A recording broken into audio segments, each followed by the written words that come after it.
राजस्थान दुनिया के उन चुनिंदा स्थानों में से एक है जहां लोग शादी ब्याह जीवन के पलों को यादगार बनाने के लिए राजस्थान आना चाहते हैं। राजस्थान में वाइल्ड लाइफ टूरिज्म का भी बहुत अधिक स्कोप है।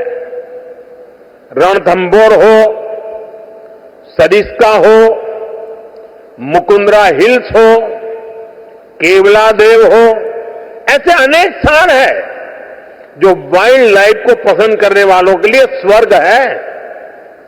मुझे खुशी है कि राजस्थान सरकार का अपने टूरिस्ट डेस्टिनेशंस, हेरिटेज सेंटर्स को बेहतर कनेक्टिविटी से जोड़ रही है। भारत सरकार ने लगभग अलग अलग थीम सर्किट से जुड़ी योजनाएं भी शुरू की है। 2014 से 2014 के बीच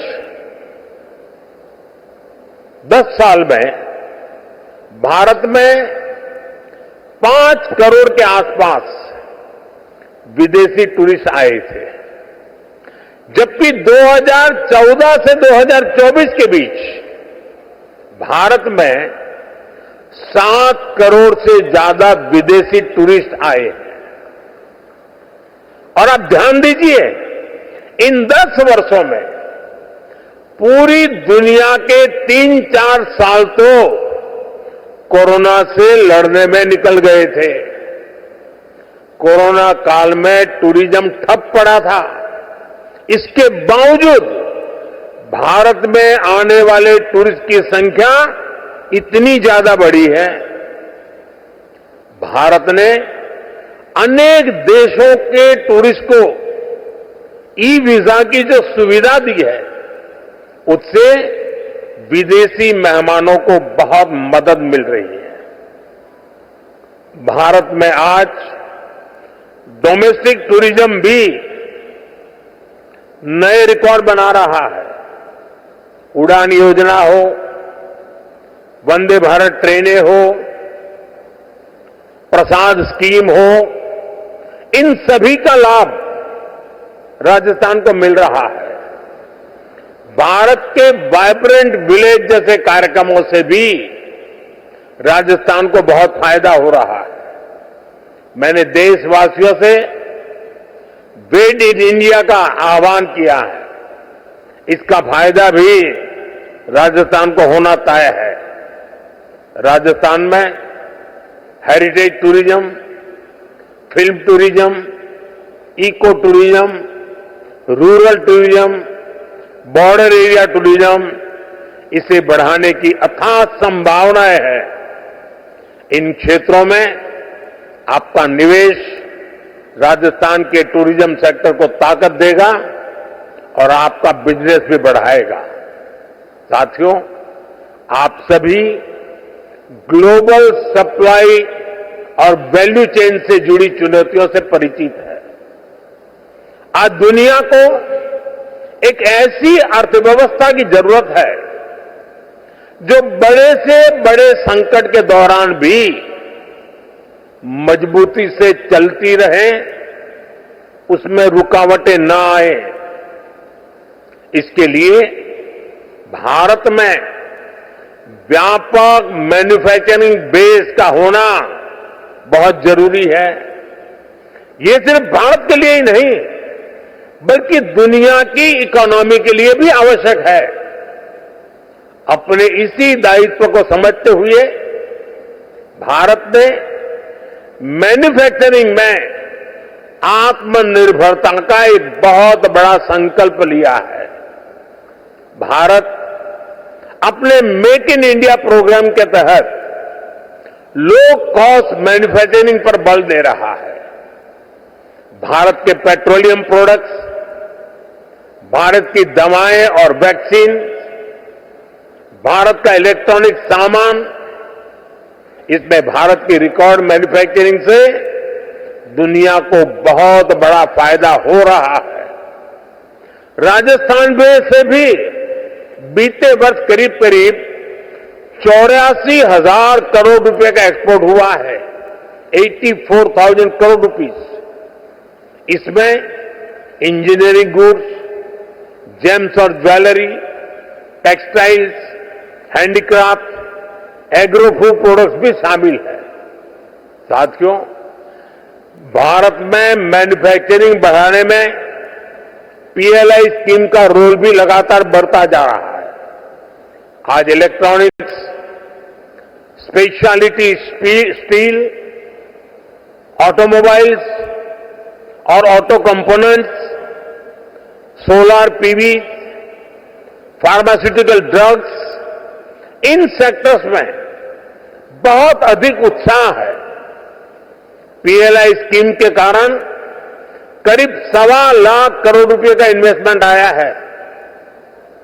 करीब 11 लाख करोड़ रुपए के प्रोजेक्ट बने हैं और एक्सपोर्ट में 4 लाख करोड़ रुपए की बढ़ोतरी हुई है। लाखों युवाओं को नए रोजगार भी मिले हैं। यहां राजस्थान में भी ऑटोमोटिव और ऑटो कंपोनेंट इंडस्ट्री का अच्छा बेस तैयार हो चुका है। यहां इलेक्ट्रिक व्हीकल मैन्युफैक्चरिंग के लिए बहुत संभावनाएं हैं। इलेक्ट्रॉनिक्स मैन्युफैक्चरिंग के लिए भी जो जरूरी इंफ्रास्ट्रक्चर की जरूरत है, वो भी राजस्थान में उपलब्ध है। मैं सभी निवेशकों से आग्रह करूंगा, इन्वेस्टर से आग्रह करूंगा, राजस्थान के मैन्युफैक्चरिंग पोटेंशियल को भी जरूर एक्सप्लोर करें।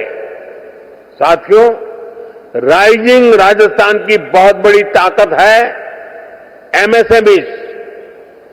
एमएसएमईज के मामले में राजस्थान भारत के टॉप 5 राज्यों में से एक है। यहां इस समिट में एमएसएमईज पर अलग से एक कॉन्क्लेव भी होने जा रहा है।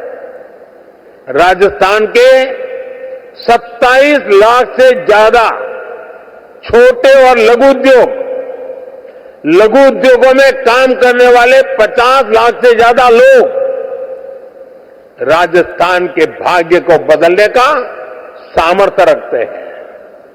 मुझे खुशी है कि राजस्थान में नई सरकार बनते ही कुछ ही समय में नई एमएसएमई पॉलिसी लेकर आ गई। भारत सरकार भी अपनी नीतियों और निर्णयों से एमएसएमई को लगातार मजबूत कर रही है। भारत के एमएसएमई सिर्फ भारत ही नहीं, बल्कि ग्लोबल सप्लाई और वैल्यू चेन को सशक्त करने में बड़ी भूमिका निभा रहे हैं। हमने कोरोना के दौरान देखा, जब दुनिया में फार्मा से जुड़ी सप्लाई चेन क्राइसिस में आ गई, तो भारत के फार्मा सेक्टर ने दुनिया की मदद की। ये इसलिए संभव हुआ क्योंकि भारत का फार्मा सेक्टर बहुत मजबूत है। ऐसे ही हमें भारत को बाकी प्रोडक्ट्स की मैन्युफैक्चरिंग का बहुत स्ट्रांग बेस बनाना है और इसमें हमारे एमएसएमईज का बड़ा रोल होने जा रहा है। साथियों, हमारी सरकार ने एमएसएमईज की परिभाषा बदली है ताकि उन्हें ग्रोथ के और अधिक अवसर मिल सके। केंद्र सरकार ने करीब 5 करोड़ एमएसएमईज को फॉर्मल इकोनॉमी से जोड़ा है। इससे इन उद्योगों के लिए एक्सेस टू क्रेडिट आसान हुआ है। हमने एक क्रेडिट गारंटी लिंक्स स्कीम भी चलाई है। इसके तहत छोटे उद्योगों को करीब 7 लाख करोड़ रुपए की मदद दी गई है। बीते दशक में एमएसएमईज के लिए क्रेडिट फ्लो 2 गुना से अधिक बढ़ चुका है। साल 2014 में जहां ये करीब 10 लाख करोड़ रुपए होता था, आज ये 22 लाख करोड़ रुपए से ऊपर जा चुका है। इसका राजस्थान भी बहुत बड़ा लाभार्थी रहा है। एमएसएमईज की ये बढ़ती ताकत राजस्थान के विकास को एक नई ऊंचाई पर ले जाएगी। साथियों, हम आत्मनिर्भर भारत के नए सफर पर चल चुके हैं।